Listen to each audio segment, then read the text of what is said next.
Alright YouTube, I just realized the other day that I have not built a spider circuit in a very long time. We are going to build a spider circuit. Now there's really not a lot of rules for spider circuits. Neatness doesn't disqualify your spider circuit, but neatness is highly discouraged. A spider circuit really shouldn't contain any wires, and it should have as many dimensions as possible to it.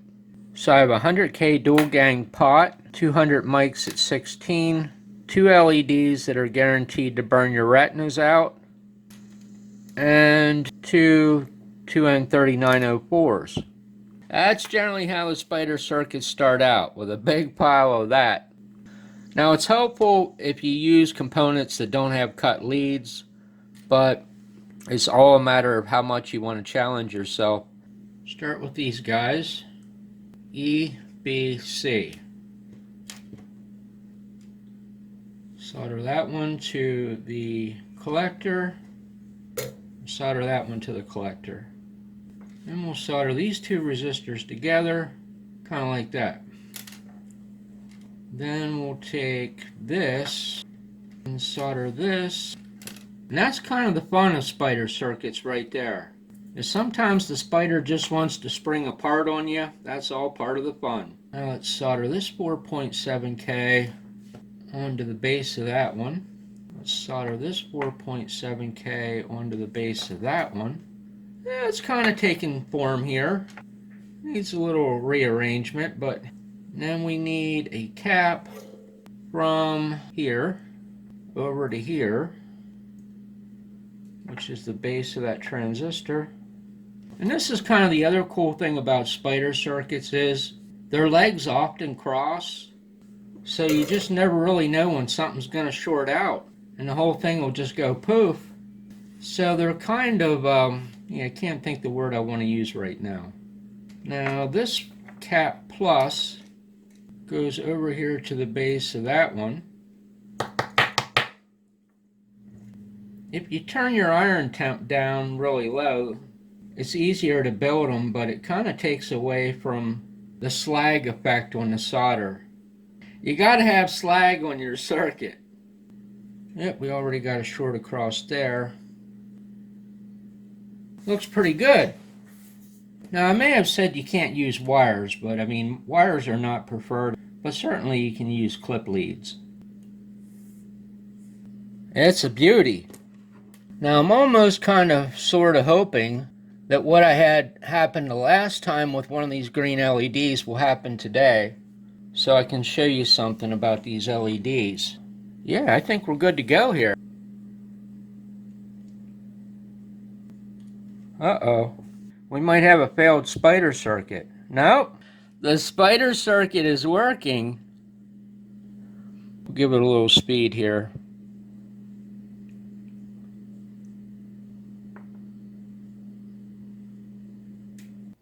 This is kind of sort of what I thought it was going to do here. The LEDs are not fully turning off. When this one turns on, this one here should fully turn off and vice versa. So this is the schematic for the circuit. This oscillator takes advantage of the kind of the imbalance effect in transistors, meaning that no two are exactly the same. So upon power up, one of these will be on and one of these will be off just by default. So anyway, long story short, what I think is happening here is the saturation voltage of these transistors are very close to what the base emitter voltage needs to be. So when one turns on, it's not going low enough to turn the base of the other transistor off. So enter two 3.3 volt Zeners. Beautiful. A big old glob of molten solder.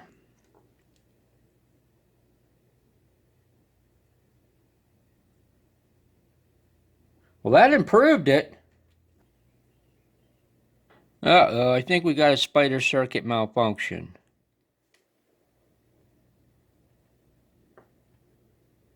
Oh, that's where it's shorting out at. There we go, we almost got it. Speed it up here a little bit so I can get an idea of what's happening here. I think it is actually completely shutting off. It's just the LED takes some finite amount of time. If you look down on the emitter of it, you can see it's completely extinguishing. But this green one is not. And that's because this is a Chinese green free energy LED, meaning that it runs off of virtually single microamps will turn it on.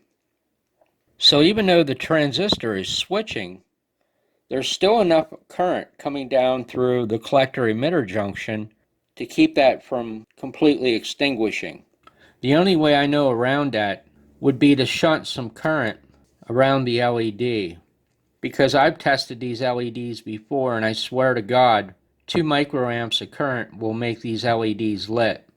I think that's a factor of the combination of leakage current from the collector emitter to a Chinese green that virtually runs on voltage from the atmosphere. Let's see if I drop a resistor across that green, if I can get him to shut off completely. What I want is something about 1,000 ohms, 2,000 ohms, somewhere in there. There's a 4.7K, but I don't think that's going to be enough.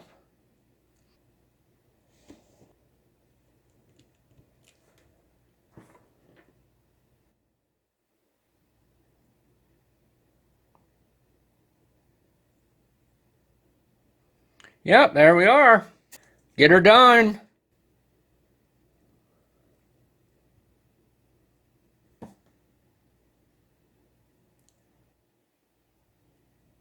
There we go. Fully on, fully off. Your brain's waves are down around 6 or 7 hertz.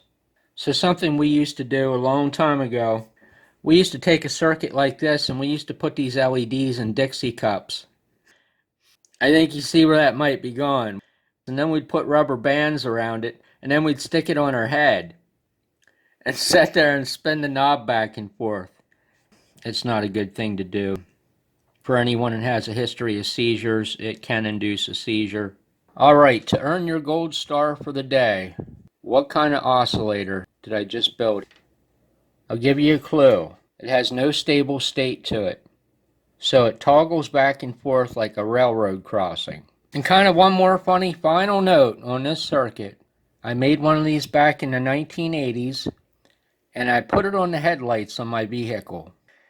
And yup, you guessed it, the police were not happy with me because I had some perfectly alternating headlights. True story.